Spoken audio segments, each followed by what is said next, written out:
Welcome back for another book review. We do have a different background. I'm trying to hide from the sun because it's trying to pop up over the roof, and it's that time of year of like awkward lighting. So we're hiding in this corner to hopefully be able to record before the sun peeks out and is like, hello, I'm gonna be a nuisance, and then probably go away and go back to snow. Anyways, that's why we're in a different corner of the room. And you have the weird lamp over here. It's fine. We're talking about this one today. So, Believe and Receive. Use the 40 Laws of Nature to Attain Your Deepest Desires by Melissa Alvarez.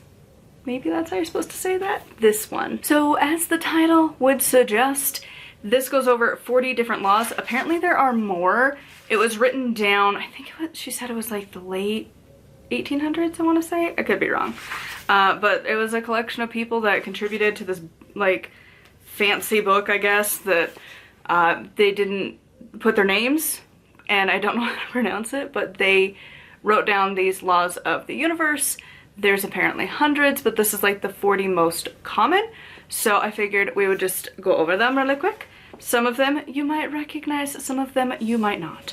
So you have, the first one was kind of weird. So you have the golden rule, which is like, okay, basically, you know, do unto others as you would have them do unto you, that one. And then you have the law of divine oneness, the law of gratitude, the law of love, the law of frequency, the law of intention, the law of attraction, the law of abundance, the law of light, the law of unity, the law of purpose, the law of harmony, the law of action, the law of affirmation, the law of clarity, the law of success, the law of relativity, the law of correspondence, the law of compensation, the law of cooperation, the law of perspective, the law of thought, the law of passivity, the law of sacrifice, the law of responsibility, the law of attachment and detachment, the law of faith, the law of attention, the law of forgiveness, the law of request, the law of allowing, the law of discipline, the law of cycles, the law of prosperity, the law of patience, the law of awakening, the law of cause and effect, the law of balance and polarity, the law of supply and demand, and lastly,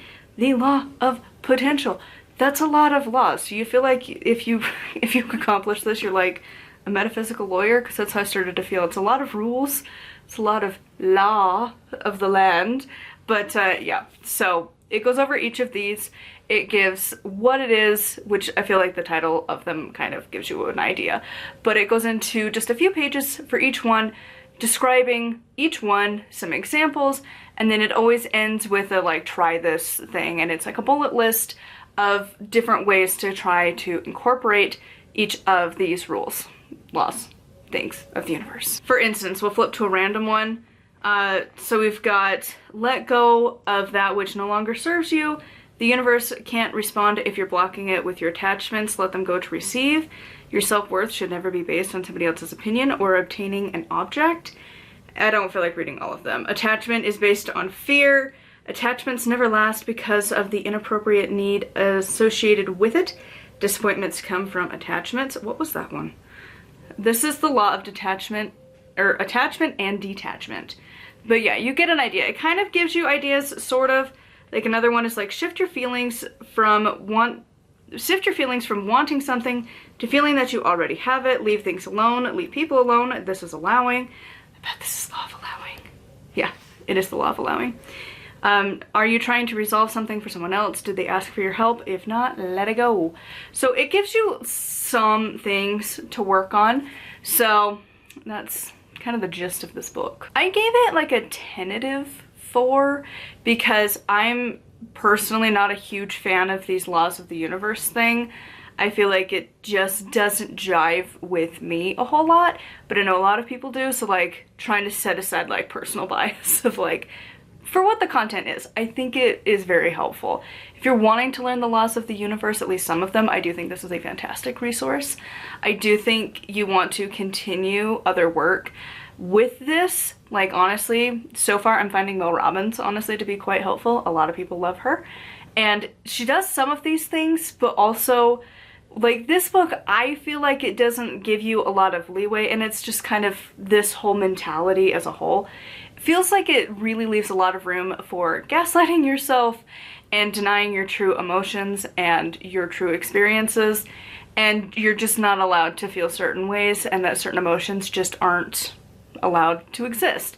and I'm not a big fan of that. That's why I don't really go into this a whole lot, because I prefer other options of like, did you know that it's okay to have your feelings? And like the one book I read recently that was, it's on Bridget, but I read like 3 back to back. So like, I can't remember exactly which one it was. One of them, I want to say it was the red covered one.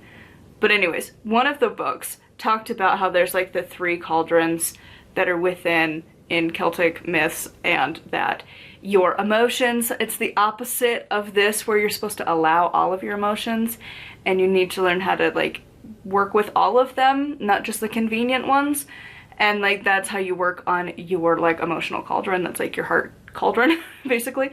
And I like that method way more than this denying your current existence. You're not allowed to have these bad feelings, because if you have them then you're manifesting them, and it just, and like you're not allowed to be like, yeah, it sucks being poor, because then like you're continuing to attract that energy, and it just is like a recipe for not my favorite.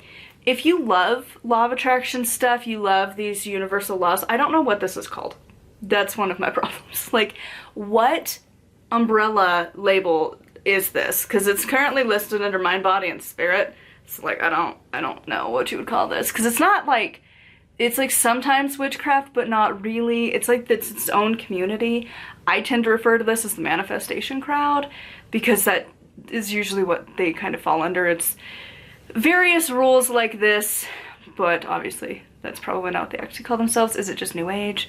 I don't know exactly what you call it, but that community, if this is your jam, if you loved like The Secret and stuff and you want to dive deeper, this is fantastic for you.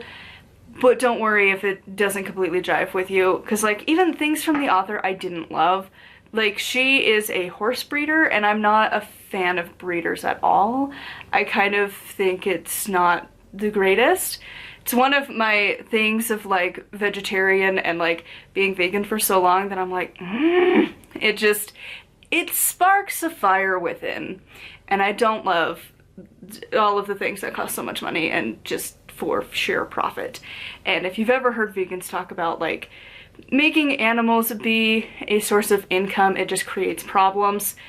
That's how I feel. So her constantly referencing back to breeding horses was like, don't like this at all. So that was like that one for me dropped it to like a 3, but I had to acknowledge that was like a me problem, not a book problem, but also a lot of the witchy New Age huge community also are usually big animal lovers, and probably there's a decent chunk that are vegan who also aren't going to like that. So just an FYI, if that's gonna bother you, it's there, and it's pretty frequent when you're like, why is this constantly brought up?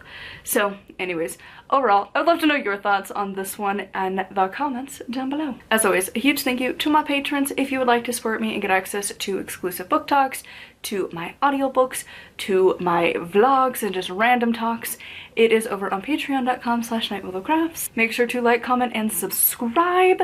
It means the world to me, and it really helps a whole bunch. If you make it all the way to the end, it appeases the algorithm gods a lot. Make sure to leave a like and a comment, because again, they have many needs, many offerings are required for the algorithm gods, which those are the usuals.